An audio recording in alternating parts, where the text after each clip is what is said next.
Cek. Bismillahirrahmanirrahim. Assalamualaikum warahmatullahi wabarakatuh.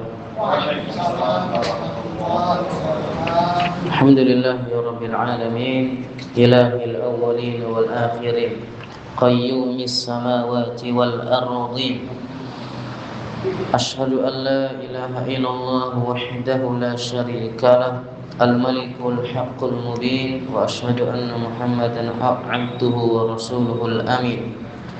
Sallallahu alaihi wa ala alihi wa ashabihi ajma'in wa man tabi'ahum bi ihsanin ila yaumiddin. Amma ba'd.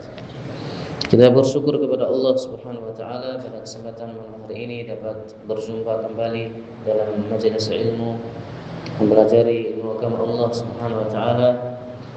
Dan yang kita pelajari adalah perkara yang memiliki kedudukan yang tinggi dalam agama kita.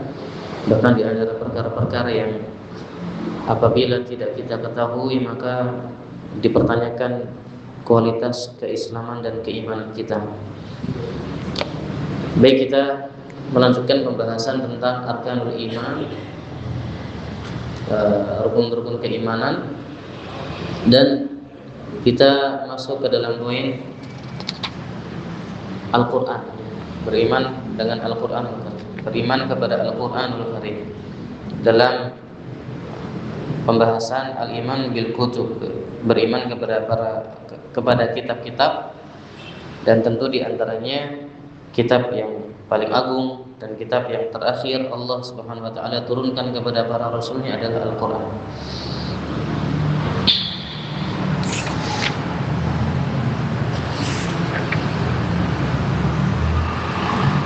Setelah kemarin Syekh menyebutkan tentang poin sebelum masuk ke dalam Al-Quran ini, pada poin yang ketiga, al-dhabitu tsalits, al-iman bi anna jami'al kutubis sabiqati qad dakhalaha at-tahrif aw fuqidat.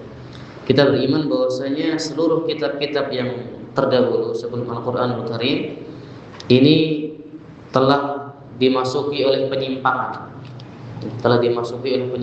Sudah dirubah isinya, sudah diganti kandungannya, au fuqidat, atau bahkan tidak tersisa sama sekali manuskripnya.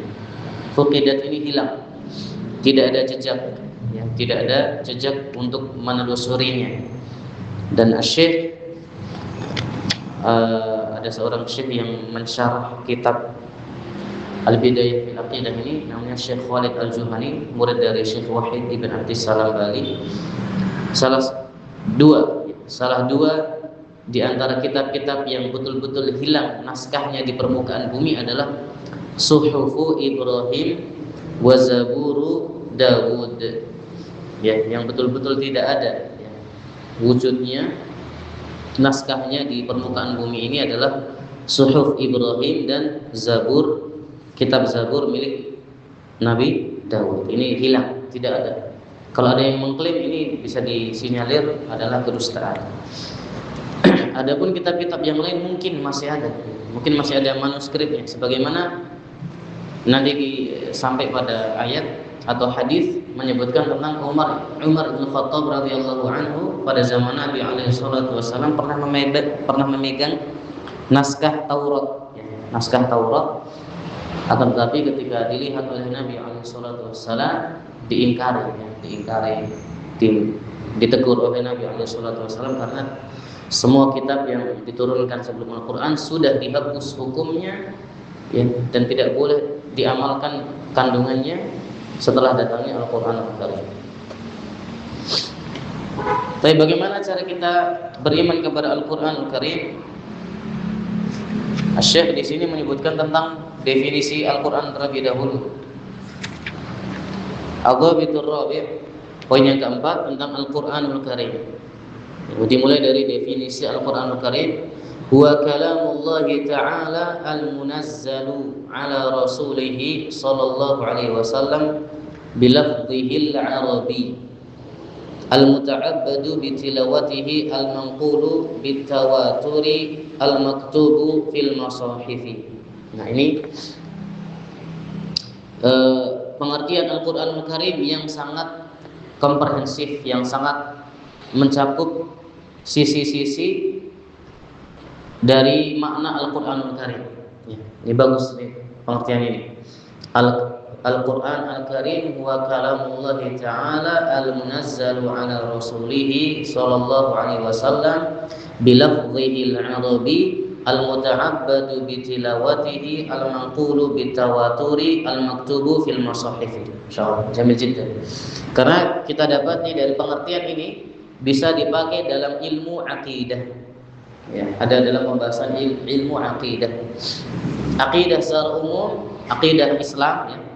Kemudian akidah Ahlussunnah wal Jamaah secara spesifik ya.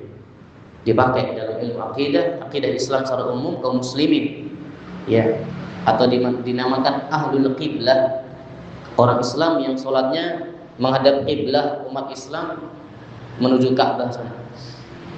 Ini patokannya adalah Al-Qur'anul Karim dengan definisi ini. Yang pertama. Kemudian ilmu akidah dari spesifik, dalam hal spesifik ilmu akidah dari sudut pandang Ahlussunnah wal Jamaah. Ahlussunnah wal Jamaah atau Taifah al-Mansurah, kelompok yang disabdakan oleh Nabi sallallahu alaihi wasallam akan selamat dari siksa api neraka. Kemudian dalam masalah fikih, juga masuk dari definisi ini. Kemudian dalam masalah usul fikih, ya, usul fikih juga sangat relevan pengertian ini dengan disiplin-disiplin ilmu yang kita sebutkan tadi. Ilmu akidah secara umum, ilmu akidah dari perspektif Ahlussunnah wal Jamaah, kemudian ilmu fikih dan ilmu usul fikih. Apa itu Al-Qur'an? Kalamullah ta'ala. Kita breakdown satu-satu perkataannya. Jadi Al-Qur'an diambil dari kata qara'a yaqra'u, Qur'anan, masdar. Dalam bahasa Arab disebut masdar. Kata kerja yang dibendakan, gitu. Kata kerja yang dibendakan dalam bahasa Arab. Bermakna al-jam' wal qira'ah. Maksud atau makna dari Al-Qur'an itu adalah mengumpulkan dan membaca. Dari kata qara'a yaqra'u Qur'anan, maknanya adalah al-jam'u wal qira'ah, pengumpulan dan pembacaan. Pengumpulan dan pembacaan. Disebut sesuatu yang dibaca, Quran, bacaan, karena dia sesuatu yang dibaca. Al-matlubu, dia dibaca Quran tersebut. Kemudian kenapa bisa dikatakan atau dimaknai al-jam', mengumpulkan? Sumiyal Qur'anu Qur'anan li'annahu jama'al qasasa wal amra wal nahya wal wa'da wal wa'ida wal ayati was suwara ba'daha ila ba'din. Insyaallah bagus. Al-Qur'an disebut dengan Al-Qur'an dari sisi maknanya, yaitu di makna al-jam', dia mengumpulkan. Apa yang dikumpulkan? Al-qasas, karena dia mengumpulkan kisah-kisah terdahulu. Kemudian al-amr, perintah, an-nahya, larangan, al-wa'da, janji dari Allah Azza wa Jalla, wal wa'ida, ancaman. Ya, kemudian wal ayat, ayat-ayat, was-suwar, dan surah-surah, ba'daha ila ba'din. Ya, dikumpulkan satu dengan yang lainnya sehingga terbentuklah Al-Qur'an. Ini kenapa disebut Al-Qur'an? Karena diambil dari sisi bahasanya. Salah satu makna dari sisi bahasa adalah al-jam', mengumpulkan. Apa yang dikumpulkan tadi? Kisah-kisah, perintah-perintah, larangan-larangan, ya, ada janji Allah, ada ancaman Allah, ada ayat-ayat, ada surah-surah. Disebutkan dalam literasi yang lain karena dia mengumpulkan akhbar, kabar-kabar, baik yang terdahulu maupun yang akan datang, atau ahkam, hukum-hukum, ya, hukum ada dalam Al-Qur'an Al-Karim. Perintah juga ada, larangan ada, dan seterusnya. Al-Qur'anul Karim huwa kalamullah ta'ala, adalah kalamullah haqiqatan, wa huwa lafdhu wal ma'na jami'an. Ini dari perspektif Ahlussunnah wal Jamaah, ya. Al-Quran adalah firman Allah Subhanahu wa taala, baik dari sisi lafaznya maupun maknanya. Orisinil, ya. Orisinil dari Allah Subhanahu wa taala. Ini yang kita yakini sebagai Ahlussunnah wal Jamaah. Kita yakin Al-Quran yang kita baca adalah apa yang diucapkan oleh Allah Subhanahu wa taala. Tidak kita yakini Al-Quran ini adalah ucapan dari selain Allah, tidak. Betul-betul yang Allah ucapkan dari sisi hurufnya, dari sisi suaranya, dengan suara. Tapi bagaimana Allah cara mengucapkan Al-Quran? La yus'alu amma yaf'al wa hum yus'alun. Allah tidak ditanya bagaimananya. Manusia yang akan ditanya bagaimana amalannya. Ya, urusan Allah Subhanahu wa taala adalah urusan dirinya sendiri. Kita manusia tidak perlu tahu. Asalkan Allah mengabarkan, kita imani. Allah tidak kabarkan, maka kita bertawakuf, ya. Kita tidak mengimani dan kita tidak mengingkari. Nah, ini perspektif Ahlussunnah wal Jamaah, bahwasanya Al-Qur'an yang kita baca adalah Al-Qur'anul Karim yang Allah sendiri mengucapkannya. Bukan Al-Qur'an ini adalah ucapannya Muhammad yang bersumber dari Allah. Sebagian orang karena meyakini Al-Quran ini iya firman Allah, tapi bukan firman yang Allah ucapkan, tapi adalah kalamun nafs, bahasa jiwanya Allah Subhanahu wa taala yang direpresentasikan oleh Nabi Muhammad SAW. Faham gak Pak? Beda antara Ahlussunnah wal Jamaah dengan sebagian kelompok. Kalau sebagian kelompok ada yang mengatakan Al-Quran itu kalamullah, ya, tapi bukan itu yang diucapkan Allah. Lafaz yang dibaca itu Alhamdulillahirabbil alamin arrahmanir rahim maliki yaumiddin qul a'udzu birabbin nas malikin nas, dan seterusnya. Ini adalah ucapannya Muhammad yang bersumber dari Allah Subhanahu wa taala maknanya. Ini sebagian orang seperti itu. Dan ini adalah persangkaan yang salah, ya. Apa dalilnya bahwasanya Al-Quran adalah kalamullah? Di surah At-Taubah ayat yang ke-6 bisa ditulis. At-Taubah ayat yang ke-6. Wa in ahadum minal musyrikin astajaraka fa'ajirhu hatta yasma'a kalamallah. Apabila ada golongan musyrikin yang meminta perlindungan kepada engkau wahai Muhammad, maka lindungilah dia sampai dia mendengar kalam Allah. Ya, sampai dia mendengar Al-Quranul Karim. Maksudnya tatkala dia ditawan, tatkala dia berada di barisan kaum muslimin, statusnya masih orang musyrik, dia didakwahi dengan Al-Quran kalamullah. Dengan Al-Quran kalamullah. Allah sendiri yang mengatakan Al-Quran adalah kalamullah, firman Allah Subhanahu wa ta'ala. Disebutkan oleh Syekhul Islam Ibnu Taimiyah, alladzi alaihi salaful ummati kal Imam Ahmad wal Bukhari wa ghairihi wa sa'iril a'immati qablahum wa ba'dahum, ittiba'un nusus ats-tsabitati wa ijma'is salafil ummah wa huwa anna al-Qur'ana jami'uhu kalamullah hurufahu wa ma'aniyahu laisa syai'un min dzalika kalaman li ghairihi. Subhanallah.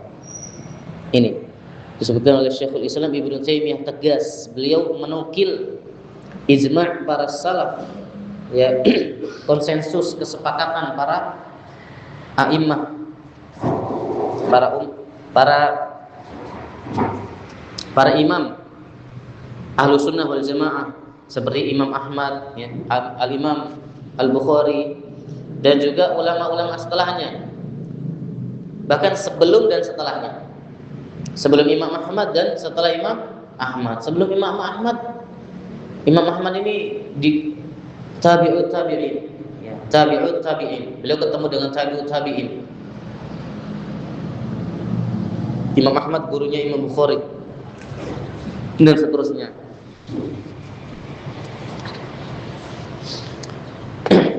Para a'immah sebelum Imam Ahmad dan Imam Bukhari dan setelah mereka berdua, mereka itu mengikuti nas-nas yang datang baik dalam Al-Quran maupun hadis, dan kesepakatan para salaful ummah bahwasanya Al-Qur'anul Karim semuanya adalah kalamullah, firman Allah, baik dari sisi hurufnya, maknanya, tidak ada satu pun, sedikit pun dari bagian Al-Qur'an yang bukan kalamullah.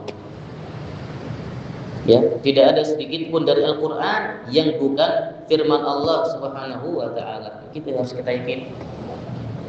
Bahkan di sebagian literasi disebutkan barang siapa yang mengingkari satu huruf dari Al-Qur'anul Karim ini kafir, keluar dari Islam. Kalau berani-beraninya dia sampai mengingkari.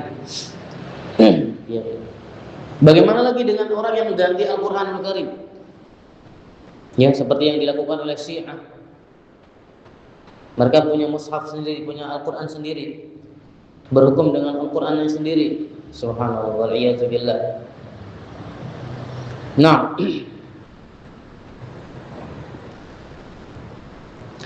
baik, maka Al-Qur'anul Karim adalah firman Allah Subhanahu wa taala. Dan kita sampaikan bahwasanya Al-Qur'anul Karim kalamullah. Dan kalamullah bukan hanya Al-Qur'an. Firman Allah bukan hanya apa? Al-Qur'an. Nah, ini juga penting. Ada firman Allah selain Al-Qur'an. Apa itu, Pak, kira-kira? Kalam firman Allah selain Al-Qur'an. Apa itu? Hadis qudsi. Hadis qudsi itu firman Allah Azza wa Jalla, ya. Namun bukan Al-Qur'an.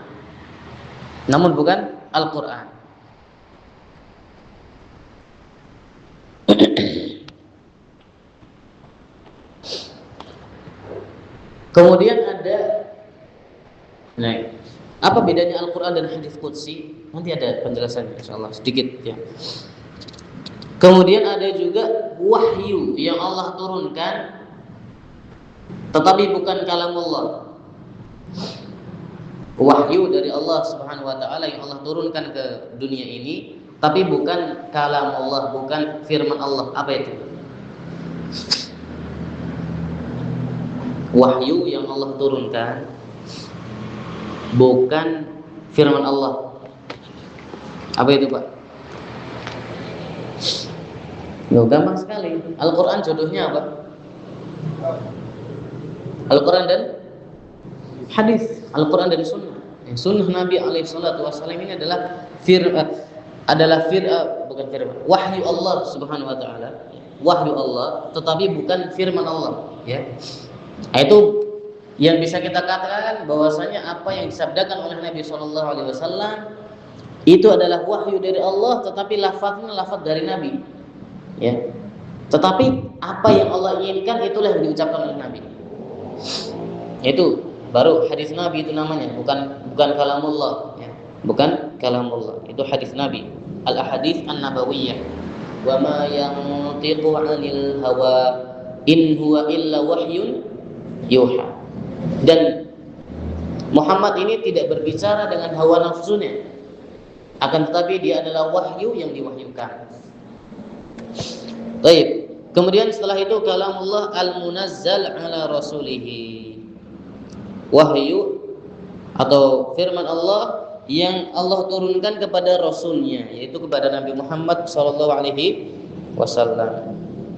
Dalilnya di surah Al-Baqarah ayat yang ke-97.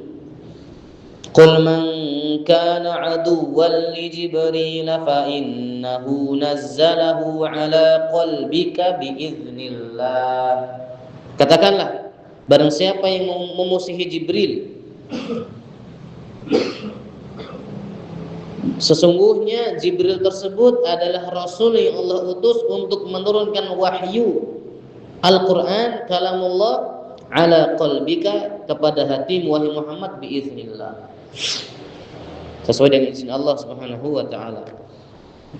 Fa innahu nazzalahu, ada kata-kata nazzala, ya, berarti Allah itu menurunkan Al-Qur'anul Karim. Ya, menurunkan Al-Qur'anul Karim. Kalau prosesnya kan kemarin pernah kita sampaikan. Jadi Allah berfirman, apa yang Allah firmankan itu tersimpan dalam Al-Lauhul Mahfuz. Al-Lauhul Mahfuz isinya firman Allah Subhanahu wa taala. Nah, berarti ada Firman Allah selain Al-Qur'an ya tertuang dalam Lauhul Mahfuz. Taurat juga firman Allah. Ya. Injil juga firman Allah. Al-Qur'an kalamullah jalla wa ala. Kemudian setelah tersimpan dalam Lauhul Mahfuz, Allah turunkan jumlatan wahidatan ila samai dunia. Allah turunkan Al-Qur'an itu sekali proses ke langit dunia pada malam Lailatul Qadar. Maka disebut inna anzalnahu fi lailatul qadar. Maksudnya adalah jumlatan wahidatan. Allah turunkan dari Sidratul Muntaha, dari langit ketujuh ke langit dunia. Baitul Izzah namanya. Ada tempat di langit dunia namanya Baitul Izzah. Nah, itu tempat transitnya 30 juz Al-Qur'an. Yes, diturunkan dari Allahul Mahfuz dalam satu kali proses penurunan. Nah, setelah itu baru Allah turunkan secara berangsur-angsur ke Nabi Muhammad SAW selama hidupnya setelah diangkat menjadi nabi itu. Ya. Wa innahu latanzilu rabbil alamin nazala bihi ruhul amin ala qalbika litakuna minal munzirin. Sesungguhnya dia turun dari Allah Subhanahu wa taala Rabbul alamin yang diturunkan oleh malaikat Jibril Ar-Ruhul Amin. Ini gelarnya, lakabnya, julukannya malaikat Jibril Ar-Ruhul Amin. Ya, ruh Allah Subhanahu wa taala yang amanah, yang terpercaya. Ala qalbika, diturunkan kepada hatimu wahai Muhammad, litakuna minal munzirin, supaya engkau menjadi orang-orang yang memberi peringatan. Tapi ini al-munazzal ala rasulih sallallahu alaihi wasallam. Ya. Ya, Al-Qur'an yang diturunkan kepada rasulnya Nabi Muhammad sallallahu alaihi wasallam. Ada juga firman Allah ya yang Allah sembunyikan yang bukan termasuk Al-Qur'an. Yang bukan termasuk Al-Qur'an. Ya, sebagaimana kita sampaikan tadi. Hadis qudsi. Ya, kemudian ada firman-firman Allah yang ucapan-ucapan Allah yang akan Allah ucapkan nanti di akhirat. Ya, yang Allah ucapkan di akhirat. Ya, seperti misalkan pertanyaan Allah, Ana Malik, Ana Dayyan, saya adalah raja pada hari ini. Aina muluk, ya, mana raja-raja dunia ini? Sekarang hari ini adalah saya adalah raja, kata Allah. Dan saya akan membalas setiap perbuatan hamba. Nah, itu Allah Subhanahu wa taala ucapkan nanti pada hari kiamat. Ini bukan Al-Qur'an, itu bukan Al-Qur'an. Tapi Allah mengabarkannya ya, nanti dia akan berbicara pada hari kiamat. Innallaha sesungguhnya Allah akan mengajak hambanya ya la yudlil mu'mina wa kallamahu, dan Allah akan mengajak hambanya berbicara. Ya, dia akan mendekatkan seorang mukmin, kemudian dia akan mengajak hambanya berbicara. Ya, hamba seorang mukmin. Nah, itu pasti Allah berbicara waktu itu pada hari kiamat ini, pada hari kiamat. Nah, ini bukan Al-Qur'an, kan? Kita yakini bahwasanya Allah Subhanahu wa taala mutakallim. Dia adalah zat yang berbicara, ya, bukan zat yang bisu. Ya, tapi kapan berbicara, bagaimana berbicara, ya, terserah Allah Subhanahu wa taala, bukan urusan kita. Ya, tapi dia adalah zat yang kapanpun dia berbicara pasti bisa. Bagaimana cara berbicaranya, Allah Subhanahu wa taala yang lebih tahu tentang dirinya sendiri. Kita tidak perlu tahu. Kemudian setelahnya bilafzihil arabi, dengan lafaz berbahasa Arab. Nah, ini yang kita yakini. Al-Qur'anul Karim yang Allah firmankan dalam redaksi bahasa Arab. Kulluhu bilafdhin wa lisanin arabiyyin. Tadi firman Allah, wa innahu latanzilu rabbil alamin nazala bihi ruhul amin ala qalbika litakuna minal munzirin bilisanin arabiyyin mubin. Quran surah Asy-Syu'ara ayat 192 sampai 195.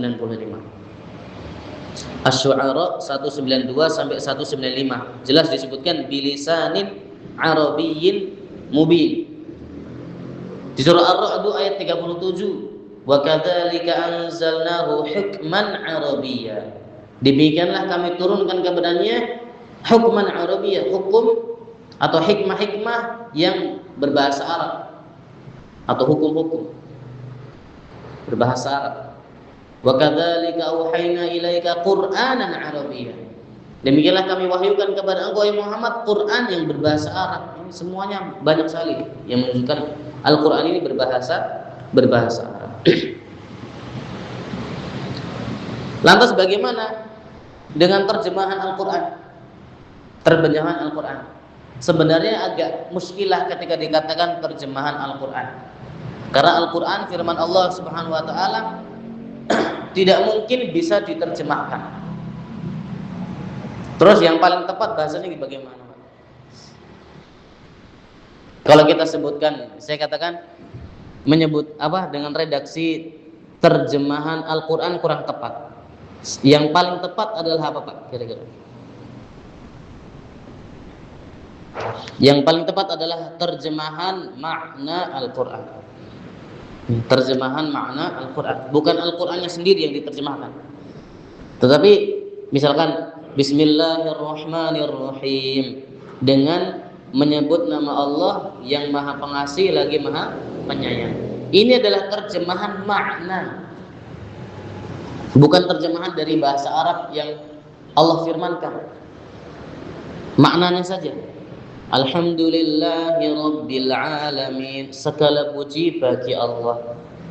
Ini terjemahan makna, bukan terjemahan dari lafaz.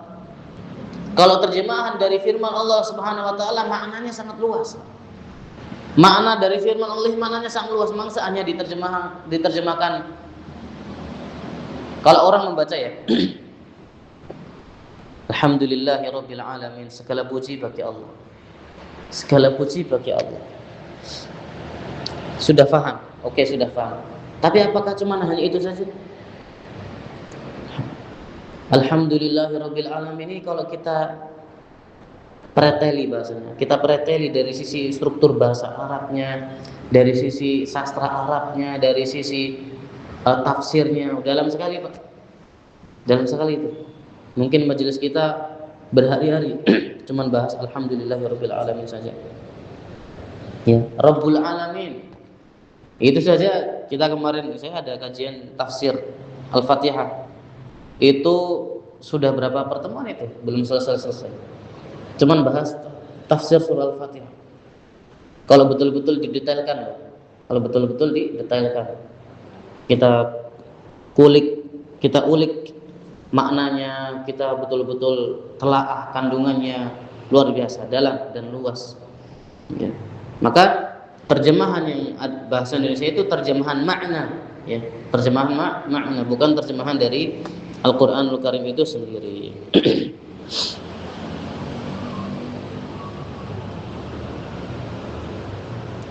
Taib al-muta'abbadu bi tilawatihi. Nah, ini salah satu poin yang membedakan antara Al-Qur'anul Karim dengan hadis qudsi. Al-muta'abbadu bi tilawatihi ay alladzi ta'abbadna Allah jalla wa ala bi tilawatihi. Bahwasanya Al-Qur'anul Karim ini dengan membacanya bernilai ibadah. Ya, dengan membacanya saja sudah dinilai ibadah. Dari sisi struktur bahasa Arabnya kalau dibaca bernilai ibadah. Fatilawatuhu ibadatun matlubatun yuthabu fa'iluha. Maka hanya dengan membacanya per hurufnya saja itu adalah dinilai ibadah dan orang yang melakukannya yusabu, diberikan pahala. Ya. Contohnya dengan baca aja, Pak. Alif lam mim. Dapat pahala enggak jenengan? Subhanallah, dapat pahala, Pak. Cuman alif lam mim saja. Siapa yang enggak bisa di sini? Bisa semua. Dapat pahala apa jenengan? Ya. Nabi SAW bersabda dalam hadis riwayat At-Tirmidzi dari sahabat Ibnu Mas'ud radhiyallahu anhu, dihasankan oleh Syekh Albani atau disahihkan ya, Syekh Albani. Man qara'a harfan, Nabi sallallahu alaihi wasallam bersabda, "Man qara'a harfan min kitabillah falahu bihi hasanah." Barang siapa yang membaca satu huruf saja dari kitabullah Al-Qur'an, maka akan mendapatkan satu kebaikan. Wal hasanatu bi asyri amsalihha. Satu kebaikan dilipat gandakan menjadi 10. Kata Nabi, "La aqulu alif lam mim harfun." Aku tidak mengatakan alif lam mim harf, satu huruf. Akan tetapi alif satu huruf, lam satu huruf, mim satu huruf. Berarti panjenengan baca alif lam mim. Baca berapa huruf? 3 huruf. 3 kali 10 dilipat gandakan 10 berarti berapa? 30 kebaikan. Betapa banyak pahala orang yang membaca Al-Qur'an, Pak. Tapi kita baca Al-Qur'an banyak atau sedikit, Pak? Jujur. Ya, sedikit daripada ngobrolnya maksudnya. Daripada ngobrolnya kita sama teman, sama orang, ya, sama tetangga, sama keluarga kita, lebih banyak ngobrol atau baca Quran? Subhanallah. Padahal hanya dengan membaca Al-Quranul Karim sedikit saja, beberapa huruf saja akan mendapatkan pahala yang banyak. Ya, beda dengan hadits qudsi. Karena hadits qudsi bukan Al-Quran, ketika membacanya kalau tidak diniatkan untuk sesuatu yang mendekatkan diri kepada Allah, maka tidak mendapatkan pahala pada asalnya. Seperti contoh hadits qudsi adalah, "Ya bna Adam, unfiq alaik." Muttafaqun alaih. Nah, ini hadis qudsi yang pendek ini. Wahai anak Adam, berinfaklah kalian, maka aku akan berinfak untuk Anda. Ya, ini hadis qudsi. Hadis riwayat Bukhari dan Muslim dari sahabat Anas bin Malik. Ya bna Adam, unfiq alaik. Ya, orang cuma baca kayak gini, ya dia betul. Itu adalah firman Allah, tetapi bukan Al-Qur'an. Istimewanya Al-Quran ketika dibaca langsung dapat pahala orang yang membacanya. Tapi kalau hadis qudsi, firman Allah yang lain selain Al-Quran, harus diingatkan dulu. Ya Allah, saya ingin membaca hadis qudsi, saya ingin membaca firman Engkau yang termuat dalam hadis qudsi, dalam rangka saya ingin mempelajari maknanya, dalam rangka saya ingin mendekatkan diri kepada Engkau dengan mengamalkan yang terkandung dalam hadis qudsi tersebut, baru dapat pahala. Ya, kalau Al-Quran enggak.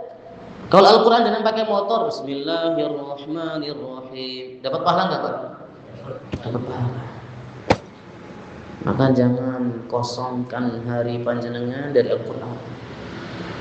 Baca Al-Fatihah, Pak, sebanyak-banyaknya. Kalau memang kita enggak hafal Al-Quran, enggak hafal surah Al-Baqarah, enggak hafal surah An-Nisa, enggak hafal surah An-Naba, amma yatasaalun. Mungkin anak-anak kita lebih hafal amma yatasaalun anin naba'il 'azim alladzi hum fihi mukhtalifun kalla sayalamun thumma kalla sayalamun. Kita enggak hafal. Tapi kan kita hafal juga ayat-ayat yang pendek, surah-surah yang pendek. Kita baca, Pak, sambil naik kendaraan kita baca. Jangan sampai kosong dari Al-Qur'anul Karim hari-hari yang kita jalani. Ya. Nah, kadang kan jangankan panjenengan, saya jujur mau ngambil mushaf berat. Ya atau tidak, Pak? Apalagi lagi sibuk-sibuknya, ya kan, yang di kantor banyak kerjaan, banyak deadline, kertas-kertas menumpuk, ya kan, yang jualan banyak pembelinya, kan, mau ngambil mushaf berat. Ya. Padahal ini pun ada sebenarnya di HP, insya Allah punya aplikasi Al-Quran juga sendiri-sendiri. Tapi pun mau buka HP atau buka WA, banyakan yang mana, Pak? Ya. Apalagi punya medsos yang lain, IG, Instagram, Facebook, YouTube, pasti lebih banyak aplikasinya daripada Al-Quran. Atau medsos, lebih banyak medsosnya daripada Al-Quran Al-Karim. Ya atau tidak, Pak?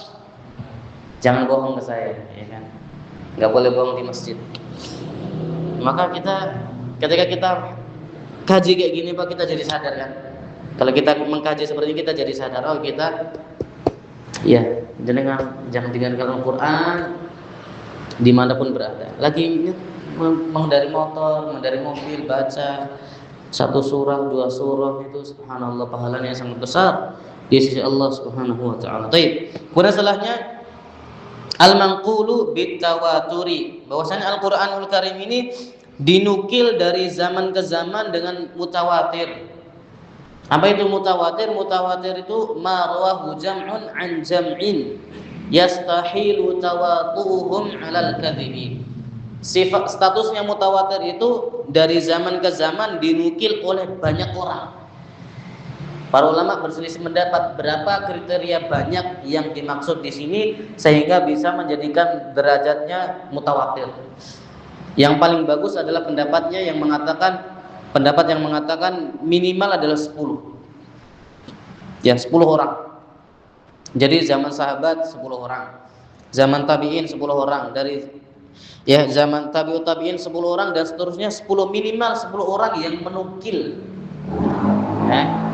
Kalau hadis ya hadis, kalau di sini Al-Qur'an maka Al-Qur'anul Karim setiap zamannya itu, setiap generasinya, setiap generasi setiap tabaqat, setiap generasinya itu minimalnya orang yang meriwayatkannya 10 orang. Itu statusnya mutawatir. Ya, statusnya mutawatir. Kalau kurang dari 10 orang maka tidak disebut mutawatir, namanya ahad. Panjenengan tahu hadis innamal a'malu binniyat? Ya, tahu ya hadisnya? Hafal? Cuman innamal a'malu binniyat saja kan? Setelahnya ada sampai akhir kan? Ya. Dan seterusnya. Nah, innamal a'malu binniyat ini bukan hadis mutawatir. Bukan hadis mutawatir. Dia bahkan masuknya gharib, aneh. Kenapa aneh? Karena yang meriwayatkan hadis innamal a'malu binniyat dari Nabi hanya Umar. Hanya Umar bin Khattab. Satu orang saja, satu sahabat saja. Dari Umar bin Khattab. Kemudian setelahnya yang meriwayatkan cuma satu orang. Setelahnya lagi generasi setelahnya hanya satu orang saja. Sampai generasi keempat kalau nggak salah. Dari Umar A, B, C, D, ya. Kemudian baru setelahnya tersebar dari orang ke D ini 200 orang yang meriwayatkannya, bahkan lebih. Ya. Jadi disebutkan oleh para ulama gharibun fi awwalihi masyhurun fi akhirih. Awalnya asing karena yang meriwayatkannya sedikit, bahkan cuma satu orang. Tapi setelahnya di akhir masa kejayaan Islam atau masa keemasan periwayatan hadis itu diriwayatkan oleh lebih dari 200 orang. Ya, bahkan innamal a'malu binniyat adalah hadis yang sangat penting ya, yang harus kita hafal juga maknanya, kandungannya. Hadis pertama di Sahih Al-Bukhari, hadis pertama di Riyadhus Shalihin, hadis pertama di Al-Arba'in An-Nawawiyyah. Banyak sekali kitab-kitab para ulama yang diawali dengan hadis innamal a'malu binniyat. Nah, kemudian setelahnya ini Al-Qur'anul Karim. Baik, kita sedikit jelaskan bahwasanya ada di sana qiraat syadzah. Ada qiraat syadzah, bacaan-bacaan yang tidak diriwayatkan secara mutawatir. Kalau Al-Qur'anul Karim yang kita baca selama ini 30 juz ini yang insyaallah kita ma'ruf, ini riwayatnya mutawatir. Nah, ada di sana bacaan-bacaan yang diriwayatkan secara tidak mutawatir. Nah, apakah bisa dijadikan dalil? Khilaf para ulama. Ada juga ya, ada yang namanya ayatun mansukhah. Ayat-ayat yang sudah dihapus. Ya. Dihapus dari sisi lafaznya, dihapus dari sisi kandungan hukumnya. Kalau ini berarti tidak termasuk Al-Qur'an. Ya, tidak termasuk Al-Qur'an. Contohnya ayat yang dihapus lafaznya. Asy-syaikhu wasy-syaikhatu idza zanaya farjumuhuma albatata nakalan minallah. Ini di sekitar surah An-Nur. Hukum tentang rajam. Ya, apabila ada orang yang sudah sepuh, baik laki-laki maupun perempuan, maka rajamlah mereka berdua sebagai balasan dari Allah. Kandungan hukumnya masih, tapi ayatnya ini enggak ada dalam Al-Qur'an yang kita baca. Ini bukan firman Allah ini. Ya, bukan firman Allah Subhanahu wa taala, tidak dianggap sebagai firman Allah Azza wa Jalla.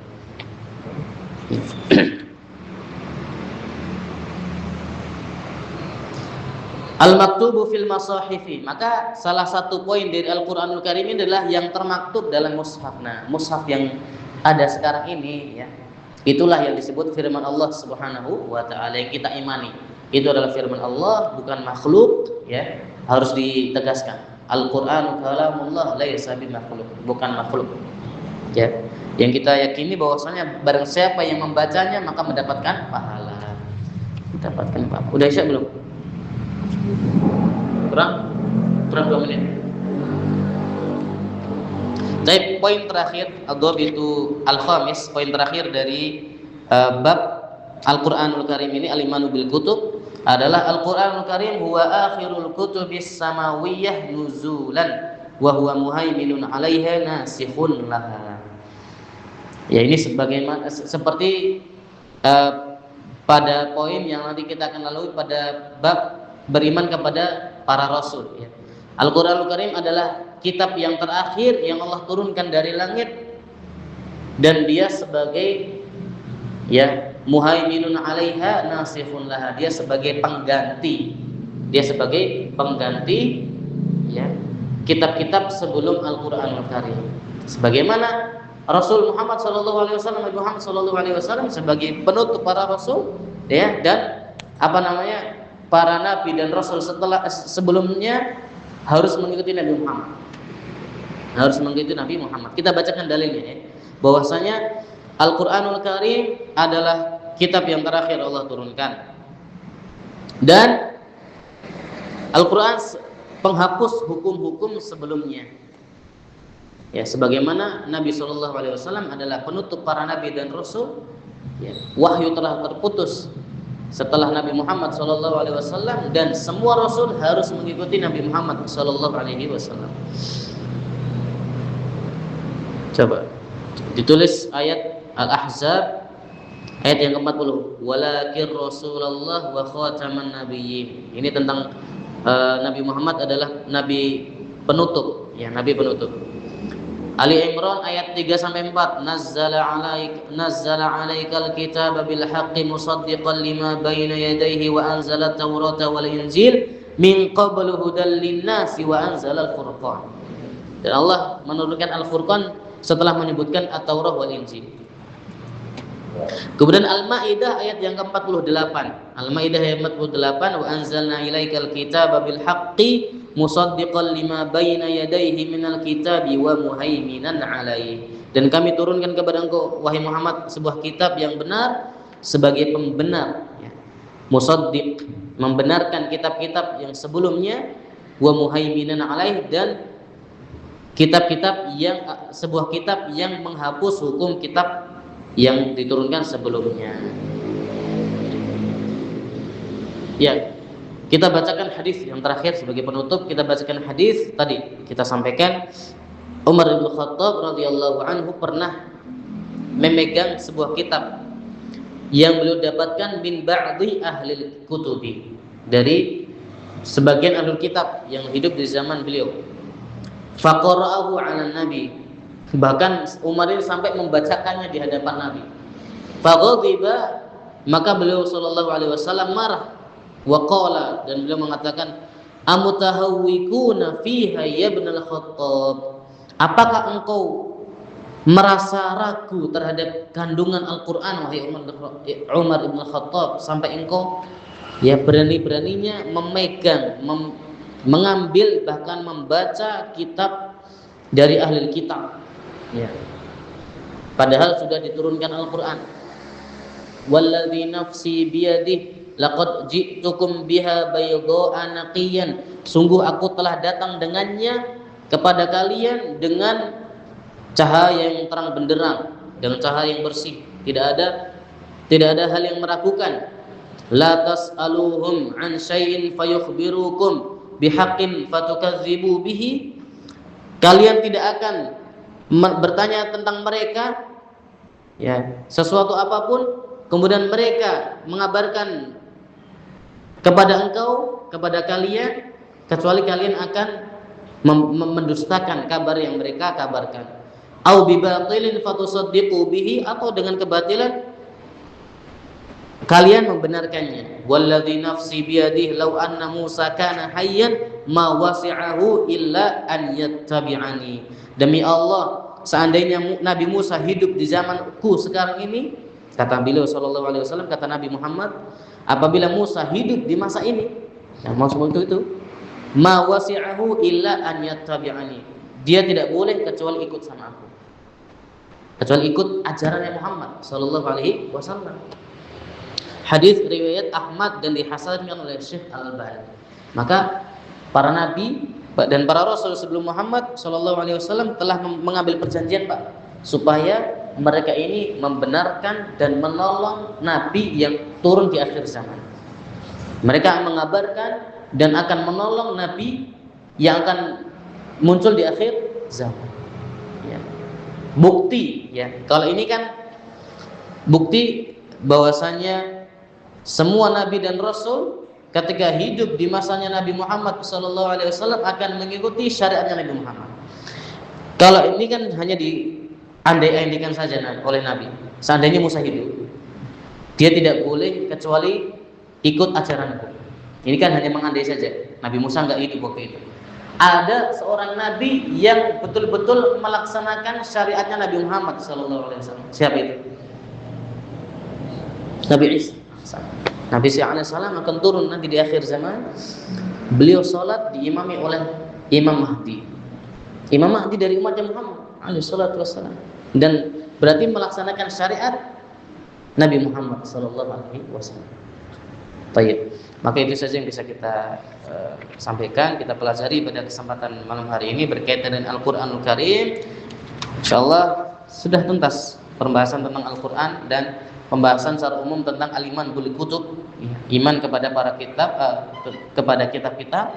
Dan besok kita akan masuk ke dalam bab yang baru, al-babur rabi' al-iman bir rusul, iman kepada para rasul. Mohon maaf apabila banyak kekurangan dan kesalahan. Kita akhiri dengan kafaratul majlis. Subhanakallahumma wa bihamdik, asyhadu an la ilaha illa anta, astaghfiruka wa atubu ilaik. Wassalamualaikum warahmatullahi wabarakatuh.